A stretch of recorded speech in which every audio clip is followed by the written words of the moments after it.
গত এক বছরে সাদা পাথর থেকে প্রায় 2 লক্ষ ঘনফুট পাথর লুটপাট করা হয়েছে, যার বাজার মূল্য প্রায় 200 থেকে 250 কোটি টাকা। সাদা এলাকা থেকে প্রায় 6 লক্ষ ঘনফুট বালু লুটপাট করা হয়েছে, যার বাজার মূল্য 240 কোটি টাকার মতো। সিলেটের ভোলাগঞ্জ সাদা পাথর পর্যটন স্পট সারা বাংলাদেশ সহ বহির্বিশ্বের অনেক দেশে এর পরিচিতি আছে। ঝর্ণার স্বচ্ছ জল ও রাশি রাশি সাদা পাথর দেখতে অনেক অপূর্ব নৈসর্গিক সৌন্দর্য।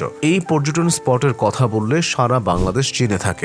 কোম্পানীগঞ্জ উপজেলা না চিনলেও ভোলাগঞ্জ সাদা পাথর নাম বললে প্রায় সবাই চেনে। সিলেট শহর থেকে 33 কিলোমিটার দূরে ধলাই নদীর উৎসমুখী ভোলাগঞ্জ সাদা পাথর নামে পরিচিত। 2017 সালে দেশ জুড়ে পরিচিতি পায় পর্যটন কেন্দ্র সাদা পাথর। ওই বছর পাহাড়ি ঢলের তোড়ে ধলাই নদীর উৎসমুখে প্রায় 5 একর জায়গা জুড়ে পাথরের বিশাল স্তূপ জমা হয়, যা স্থানীয় প্রশাসনের উদ্যোগে সংরক্ষিত হয়। এরপর আরো কয়েক দফায় পাহাড়ি ঢল নেমে এখানে পাথরের একটি আস্তরণ পড়ে। সেই পাথরের বিছানার উপর দিয়ে স্বচ্ছ পানির ছুটে চলার দৃশ্য পর্যটকদের নজর কাড়ে। স্থানীয় অনেক চাঁদাবাজদের কারণে সাদা পাথরের সবচেয়ে বেশি ক্ষতি হচ্ছে। এইসব চাঁদাবাজরা জায়গায় জায়গায় তাদের লোক দিয়ে রাখে। উপজেলা প্রশাসন অভিযানে যাওয়ার আগেই তারা খবর পেয়ে যায়, ফলে সকল পাথর লুটপাটকারীরা চলে আসে। আবার প্রশাসন চলে আসলে তারা টাকা দিয়ে সাদা পাথর লুটপাটের সুযোগ করে দেয়। ভোলাগঞ্জ সাদা পাথর পর্যটন রক্ষা করা খুবই গুরুত্বপূর্ণ।